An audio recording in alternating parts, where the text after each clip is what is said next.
జగన్మోహన్ రెడ్డి గారు మొన్నటి వరకు రాష్ట్ర ముఖ్యమంత్రిగా పనిచేశారు. రాష్ట్ర ప్రజల అదృష్టమో ఆయన దురదృష్టమో 11 సీట్లకే పరిమితమయ్యారు. ప్రతిపక్ష నాయకుడి హోదా కూడా కోల్పోయారు. ఆయన 5 సంవత్సరాల ముఖ్యమంత్రిగా అతని పరిపాలన అంతా కూడా అరాచకం, అస్తవ్యస్తం, కుట్రలు కుతంత్రాలతో కూడుకున్న పరిపాలన అది. ఆయన is a man of criminal instinct. ఆయన ప్రతిదీ కూడా నేరపూరిత ఆలోచనలతో కూడుకొని ఉంటాయి. ప్రజాసేవ చేయటంలో కూడా నేరాన్ని జొప్పించిన వ్యక్తి అతను. ముఖ్యమంత్రిగా 5 సంవత్సరాలు పనిచేసినా కూడా నేరపూరిత మనస్తత్వంతోనే అతను ముఖ్యమంత్రిగా పనిచేశాడు. అధికారంలోకి రావటానికి కూడా he used his criminal instinct wear ever it is necessary. ఎక్కడెక్కడైతే అవసరం ఉందో అక్కడ ఈ క్రిమినల్ ఇన్స్టింక్ట్, నేరపూరిత ఆలోచనలు ఆయన వాడుతూనే ఉన్నారు. దాని ఫలితంగా అధికారంలోకి వచ్చారు. 5 సంవత్సరాలు ముఖ్యమంత్రిగా పనిచేయటం జరిగింది. చాలా దురదృష్టం అది. నిన్న ప్రకాశం బ్యారేజ్ దగ్గర ఈ పడవలతో ఢీకొట్టడం కూడా జగన్మోహన్ రెడ్డి గారి కుట్రలో భాగం. అది జగన్మోహన్ రెడ్డి గారు, సజ్జల రామకృష్ణారెడ్డి గారు, మాజీ ఎంపీ సురేష్ గారు, ఎమ్మెల్సీ తలసల రఘురామ్ గారు, వీళ్ళ నలుగురు పన్నిన కుట్రలో భాగమే బ్యారేజ్ని పడవలతో ఢీకొట్టించటం. చాలా క్రిమినల్ అఫెన్స్ అది. ఒక భయంకరమైన కుట్ర అది. ప్రకాశం బ్యారేజ్ అదొక నేషనల్ ఎసెట్, అది జాతీయ సంపద.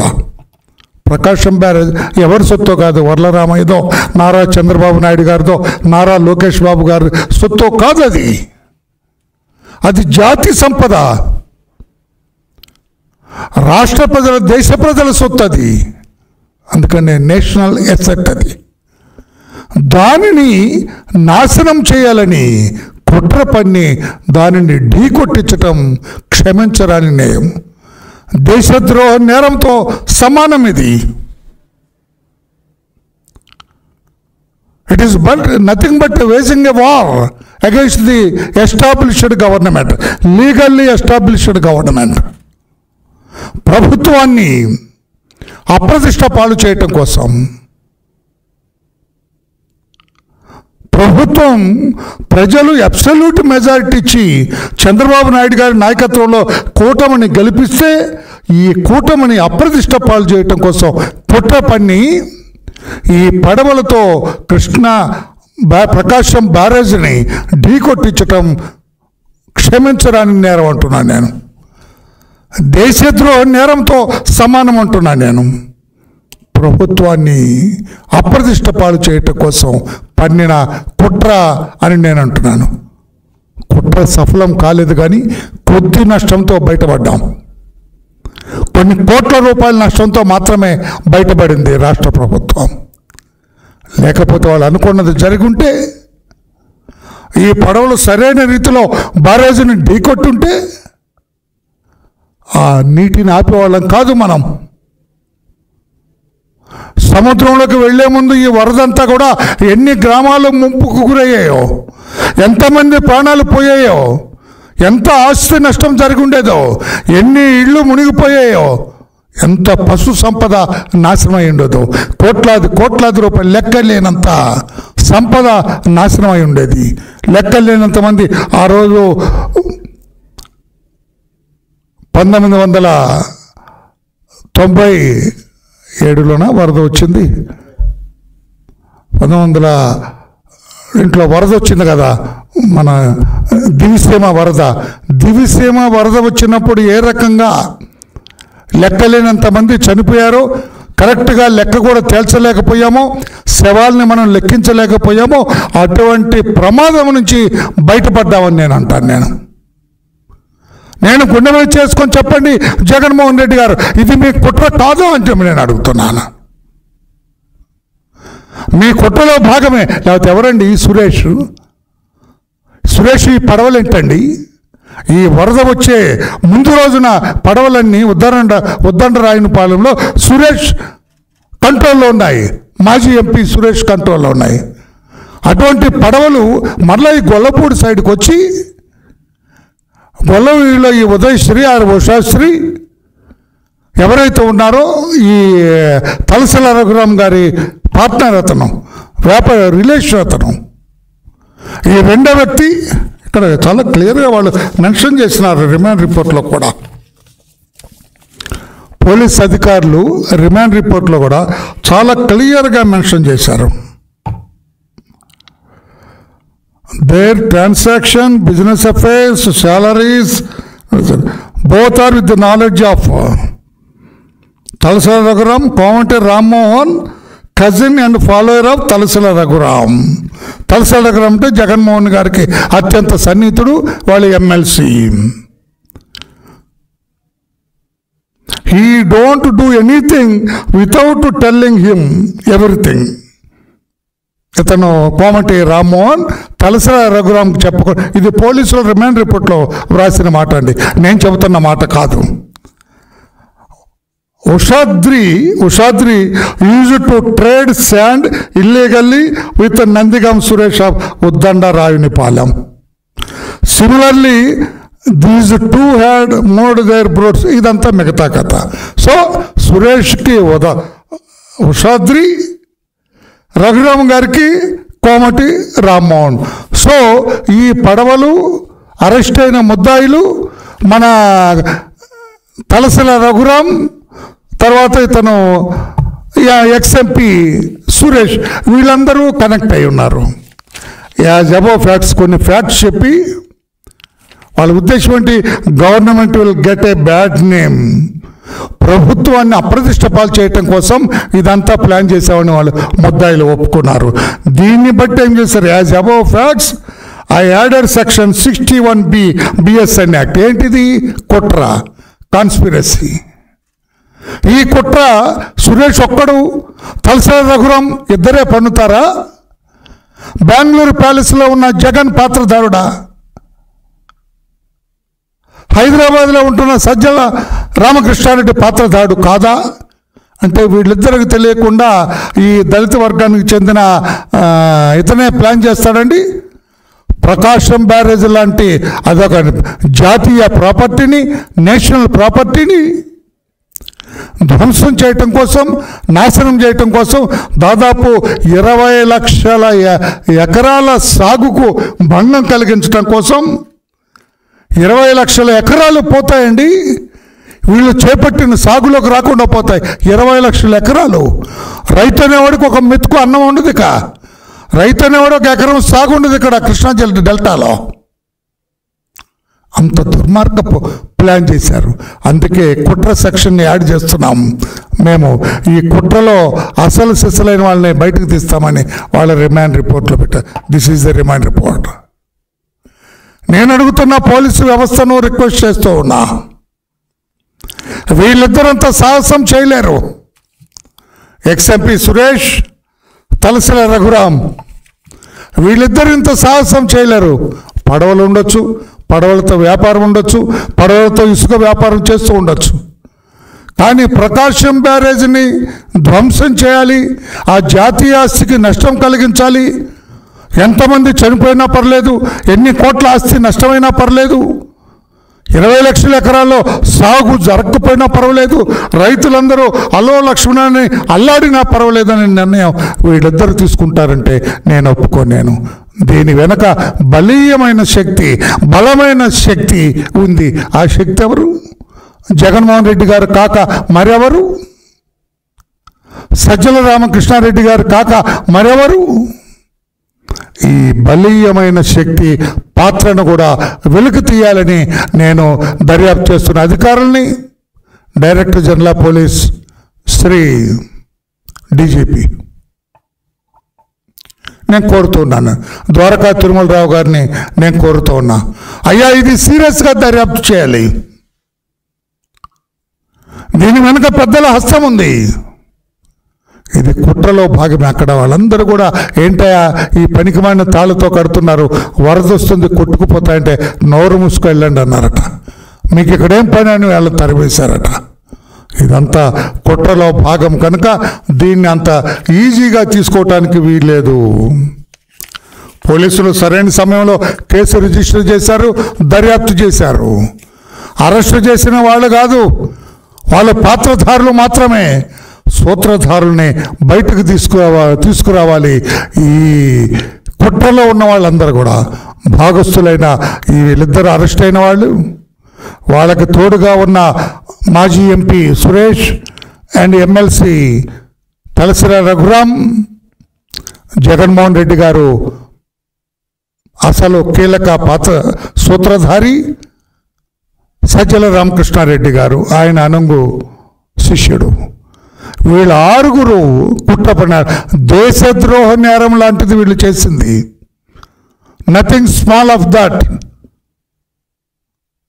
This is waging a war against the elected government, legally elected government. ఈ కూటమి మీద ఒక యుద్ధాన్ని ప్రకటించినట్టు లెక్క, ఒక కుట్ర పడినట్టు లెక్క, వాళ్ళ ఇమేజ్ నాశనం చేయాలన్న లెక్క. కనుక ఈ కేసును సీరియస్గా దర్యాప్తు చేయాలని చెప్పి కూడా మేము ఇన్వెస్టిగేట్ చేస్తున్న అధికారిని, దర్యాప్తు చేస్తున్న అధికారిని కూడా కోరుతున్నాం. డీజీపీ గారు ఈ లైన్లో సరైన సలహాలు ఇవ్వాలని చెప్పి కూడా కోరుతున్నాం.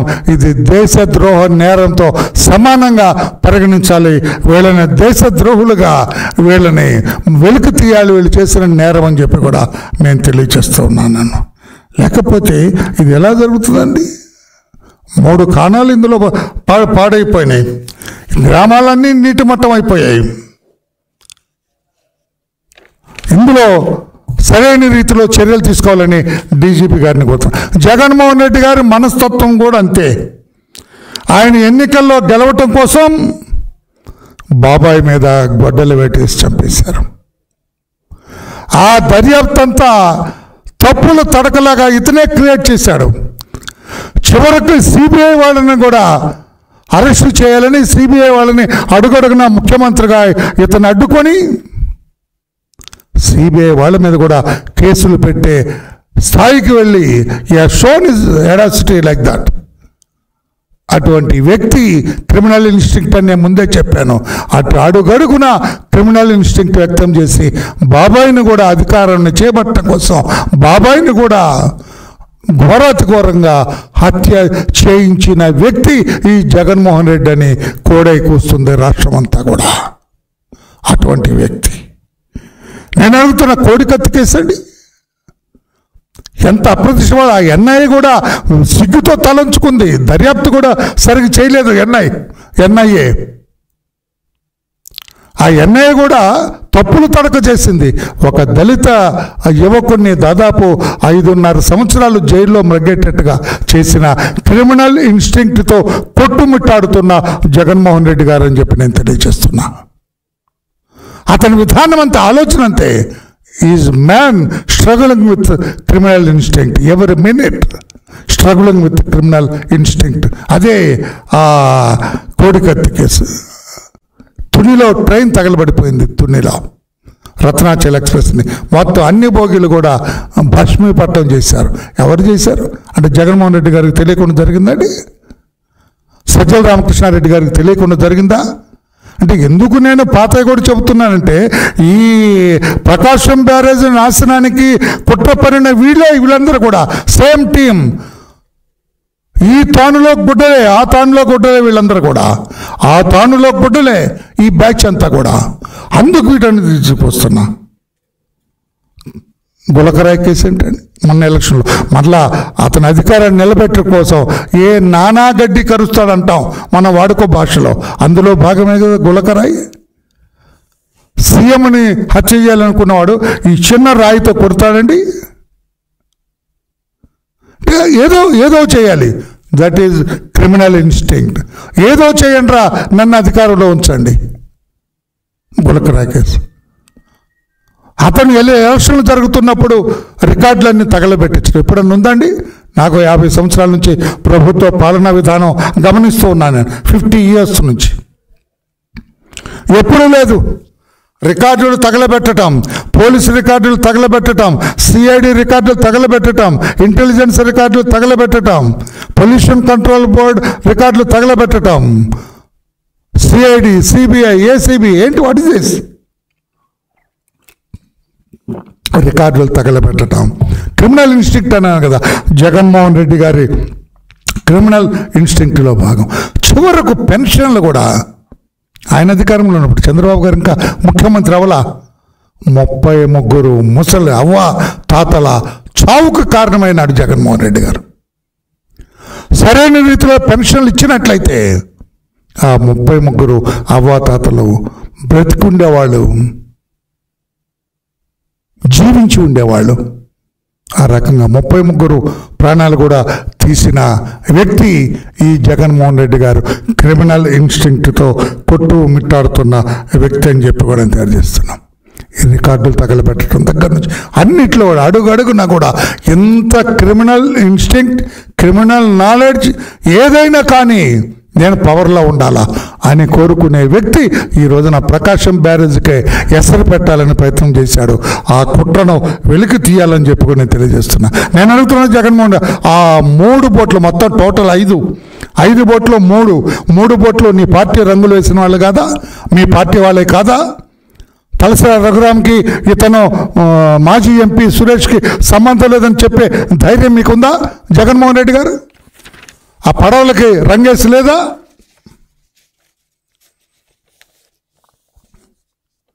అటువంటి మీరు, ఎంత క్రిమినల్ నాలెడ్జ్ ఉన్న మీరు ఈ రోజున ప్రకాశం బ్యారేజ్ని అటాక్ చేయడానికి, దాన్ని ధ్వంసం చేయడానికి కుట్ర పన్నలేదంటే ఎవరన్నా నమ్ముతారని చెప్పి కూడా నేను తెలియజేస్తున్నా. ఇటువంటి క్రిమినల్ నాలెడ్జ్ ఉన్న వ్యక్తి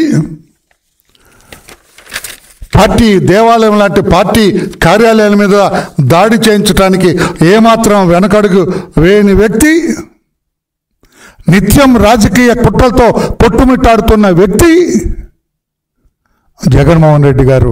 ఈ రకంగా చంద్రబాబు నాయుడు గారు అహోరాత్రులు అక్కడ కూర్చొని రోజుకి 22 గంటల పాటు పనిచేసి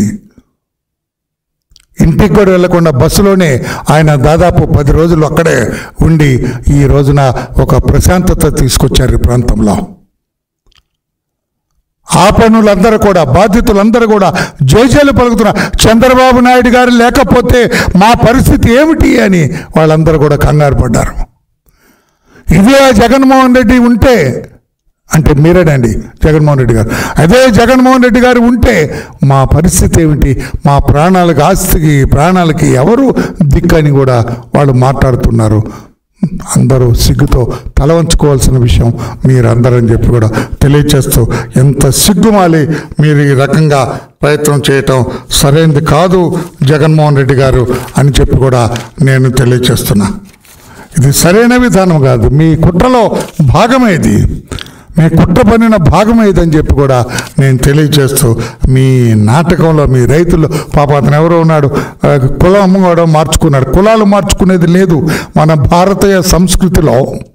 నవ్వుతున్నా తమ్ముడు, భారతీయ సంస్కృతిలో మన రాజ్యాంగంలో, డాక్టర్ అంబేద్కర్ రాసిన రాజ్యాంగంలో మతం మార్చుకోవచ్చు. We are at Liberty.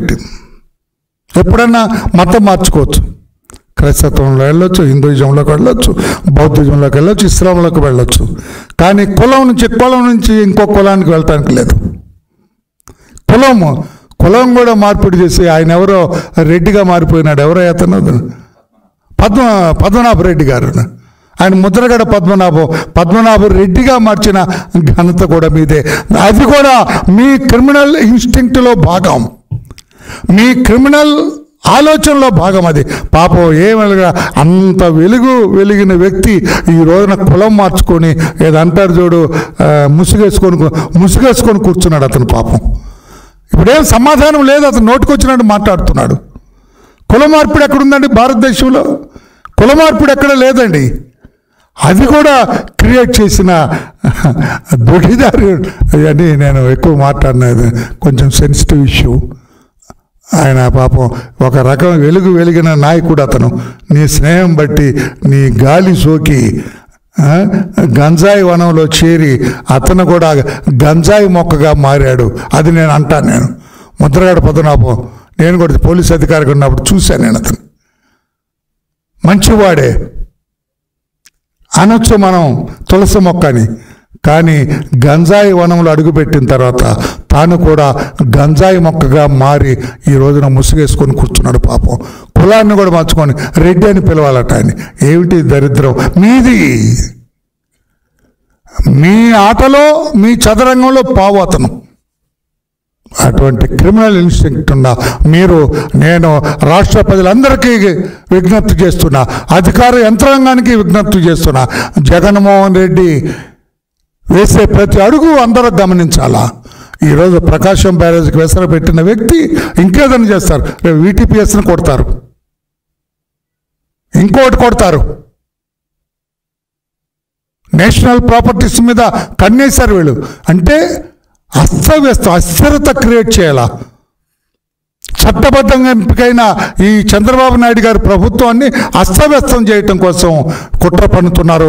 ఈ కుట్రల పట్ల తస్మాత్ జాగ్రత్తగా ఉండాలని చెప్పి కూడా అధికార యంత్రాంగాన్ని తెలియజేస్తూ, ఈ పడవలు ప్రకాశం బ్యారేజ్ పడవలతో ధ్వంసం చేయాలని ఒక దేశద్రోహ నేరస్తులాగా, ద్రోహుల్లాగా ప్రకాశం బ్యారేజ్ని ఢీకొట్టిన విషయాన్ని తేలిగ్గా తీసుకోవద్దని చెప్పి కూడా తెలియజేస్తూ, ఆ కుట్ర వెనుకున్న ఎంత పెద్దవారైనా ఆ కుట్రలో భాగస్తులందరినీ బయటకు తీయాలి, చట్టానికి పట్టించాలని చెప్పి కూడా పోలీసు వ్యవస్థని కోరుతున్నా. Thank you everybody.